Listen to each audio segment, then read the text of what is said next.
कहानियां वो जो तुम्हें तुमसे मिला दे, कहानियां वो जो तुम्हें तुमसे मिला दे। जब कभी खुद को अकेला पाओ तो थोड़ा साथ निभा दे। ये जिंदगी भी एक कहानी है, ये जिंदगी भी एक कहानी है।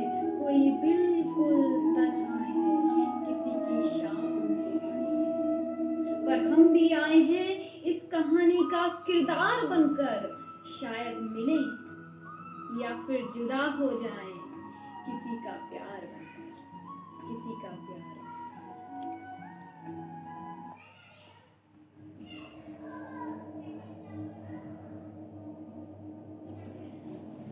नमस्कार मित्रों, मैं हूं सोनिका मिश्रा और हमारी कार्यक्रम कहानियों की रात में आप सभी का स्वागत है।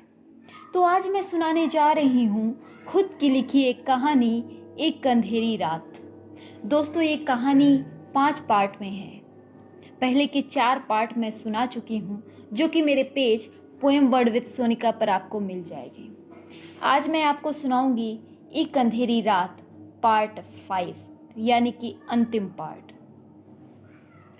मित्रों, प्रस्तुत है एक अंधेरी रात पार्ट 5। पार्ट 1, 2, 3 और 4 में आपने सुना कि शकुन पठानकोट से पालमपुर आकर अपने हॉस्टल में गहरी नींद में सो रही होती है कि तभी उसे हॉस्टल के गेट पर बहुत तेज शोर सुनाई देता है और वो भागती हुई उस गेट पर जाकर जब देखती है तो उसे वहां कुछ भी नहीं मिलता। डॉक्टर मानव के निर्देश पर वह रामनगर गांव में डेंगू ग्रस्त लोगों को देखने जाती है और इस काम में गांव का ही एक व्यक्ति मनोहर उसकी मदद करता है। परंतु वह जिस व्यक्ति को देखने जाती है उसका नाम सत्यराम होता है और उसकी शक्ल हूबहू उस व्यक्ति से मिलती है जिसकी बस दुर्घटना में मृत्यु हो गई थी। अब वह हॉस्पिटल आ जाती है और कैंटीन में बैठकर चाय पी रही होती है। वो सत्यराम के बारे में मनोहर से पता लगाने की कोशिश करती है, पर कुछ खास जानकारी उसे मिलती नहीं है।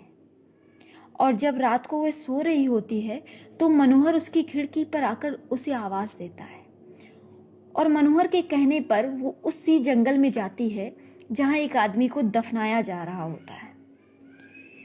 इस उलझी पहेली को पता लगाने के लिए वो सत्यराम के पास जाती है, पर वहां सत्यराम एक किताब को बहुत अजीब तरह से देख रहा होता है। शकुन को लगता है कि हो ना हो इस किताब में जरूर कुछ ऐसा है जो उसकी इस पहेली को सुलझा सकता है, और फिर वह कैंटीन में बैठकर किताब को पढ़ना शुरू करती है। और फिर आगे एक अंधेरी रात पार्ट 5 में चलते हैं। शकुन अब किताब को पढ़ने लगी। किताब में उसी रामनगर की हवेली की कहानी थी जहां का मालिक सुकेतु है। किताब में लिखा था कि सुकेतु के दादा जसवंत एक बहुत बड़े तांत्रिक थे जिन्होंने तंत्र विद्या से इस हवेली को हथिया लिया था। पर किसी वक्त में ये हवेली महेंद्र सिंह की हुआ करती थी। जसवंत तंत्र शक्तियों को हासिल करने के लिए किसी बेगुनाह को अक्सर दफना दिया करता था। बचपन से ही सुकेतु ने ये सब देखा हुआ था, तो सुकेतु को भी जब भी कुछ पाना होता था तो अक्सर घोर अंधेरी रात में इसी तरह लोगों को दफना कर अपनी चाहत पूरी करता था। अब शकुन को लगा कि हो न हो सुकेतु उस दिन भी तंत्र विद्या का सहारा लेकर किसी को दफना रहा था। शकुन किताब पढ़ ही रही थी कि तभी स्नेहा आ गई और बोली कि डॉक्टर मानव तुम्हें बुला रहे हैं। शकुन डॉक्टर मानव से मिलने उनके केबिन गई, पर वहां जाकर देखती कि डॉक्टर मानव बहुत गुस्से में थे और शकुन को देखकर कहने लगे, शकुन, वार्ड बॉय ने बताया कि तुम ये किताब ले गई थी। शकुन डरते हुए बोली, जी डॉक्टर। तब डॉक्टर मानव दांत पीसते हुए बोले, क्या आप मुझे ये किताब लौटा सकती हैं? इतना कहते ही शकुन ने फौरन उन्हें किताब दे दी। तब डॉक्टर मानव बोले, आगे से आप ये किताब कभी नहीं लेंगी, अब आप जा सकती हैं। शकुन वहां से चली गई, पर सोचने लगी कि डॉक्टर उसे इस किताब से दूर होने के लिए क्यों बोल रहे हैं, पर उसको लगा कि कम से कम एक पहेली तो सुलझ गई, आगे का भी पता चल जाएगा। अब शकुन चुपचाप अपनी ड्यूटी करने लगी। पूरे दिन दिल लगाकर काम करने के बाद शाम के वक्त वे घर के लिए निकली, तो आज उसके साथ स्नेहा और अमृता भी थे। तीनों बातों में मशगूल हॉस्टल की तरफ चली जा रही थी कि तभी उसकी नजर एक आदमी पर पड़ी, और वह आदमी और कोई नहीं, मनोहर होता है। शकुन उसे देखकर हैरान रह गई कि मनोहर चाचा तो कल दलदल में समाहित हो गए थे, तो आज यहाँ कैसे? वो घबरा कर वहीं ठहर सी गई कि तभी स्नेहा बोली, क्या हुआ शकुन? शकुन अब क्या कहती? वह बोली, कुछ नहीं। शकुन कुछ बोली नहीं, पर उसके दिमाग में क्या चल रहा था कुछ समझ नहीं आया। आज रात वो फिर उसी जगह गई जहां मनोहर उसे लेकर गया था। वहां फिर उसे सुकेतु, मनोहर, सत्यराम मिले। उसको देखते ही मनोहर बोला, मुझे पता था कि तुम यहां जरूर आओगी। शकुन, हाँ, मुझे तो आना ही पड़ा क्योंकि मुझे जानना था कि ये हो क्या रहा है। इस पर सुकेतु बोला, तुम सिर्फ हमारा निशाना थी। वो बस से सत्यराम का एक्सीडेंट, डेंगू की वजह हालत खराब होना, वो सब तुम्हें यहाँ तक लाने के लिए एक प्लान किया गया था, क्योंकि मेरे तंत्र की वजह से मेरा बेटा डॉक्टर मानव मुझसे दूर हो गया है, और जिसे वापस पाने के लिए मुझे एक डॉक्टर लड़की को ही दफनाना था। आज हमारा मकसद पूरा हुआ। ये कहने के बाद तीनों हंस पड़े। इस पर शकुन कहती है कि सत्यराम का एक्सीडेंट हो जाना तो वो वापस कैसे आता है, और फिर डेंगू से, और ये डेंगू हो जाना और सत्यराम की नजरों से किताबों का गिरना, कुछ समझ नहीं आया।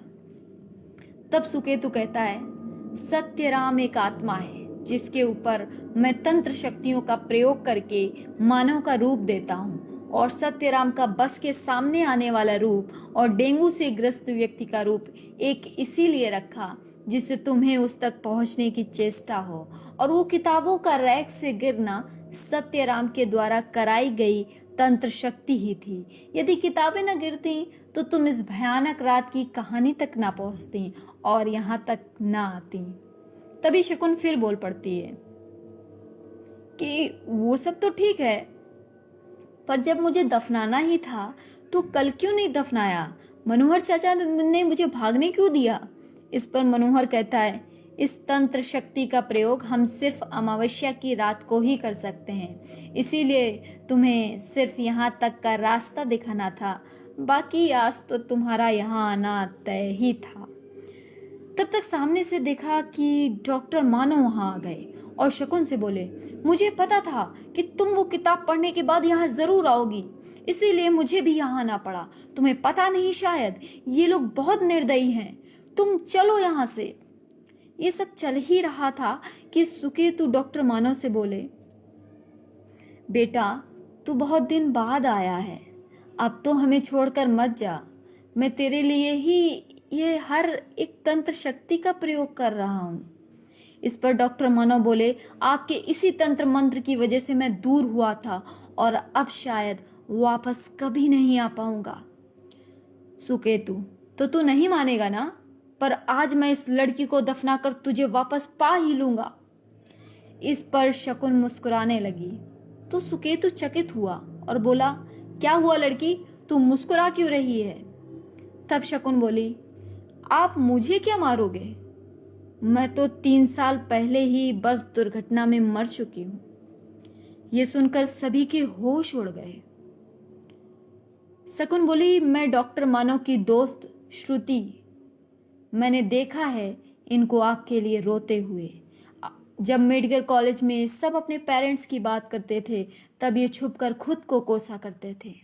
आखिर कैसे पिता हैं आप जो अभी तक अपने बेटे को समझ नहीं पाए कि वो आपसे नहीं आपके इस काम से नफरत करते हैं।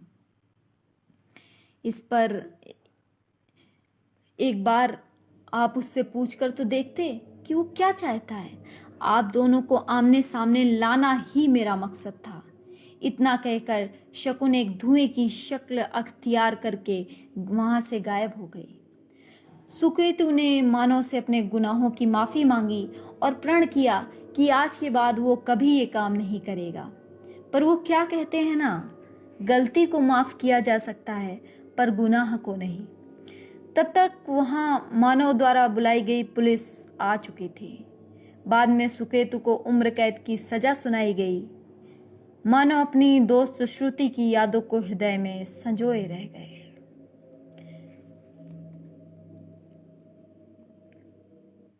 दोस्तों, ये थी कहानी एक अंधेरी रात। बताइएगा ज़रूर कैसी लगी आपको, और अगले हफ्ते फिर आपके लिए कुछ स्पेशल और कुछ अनोखी सी कहानी लेकर मैं आऊँगी। आप भी हमें अपनी कहानी भेज सकते हैं हमारे Facebook page poem word with Sonika पर। चलिए आज के लिए हम आपसे विदा लेते हैं। शुभ रात्रि।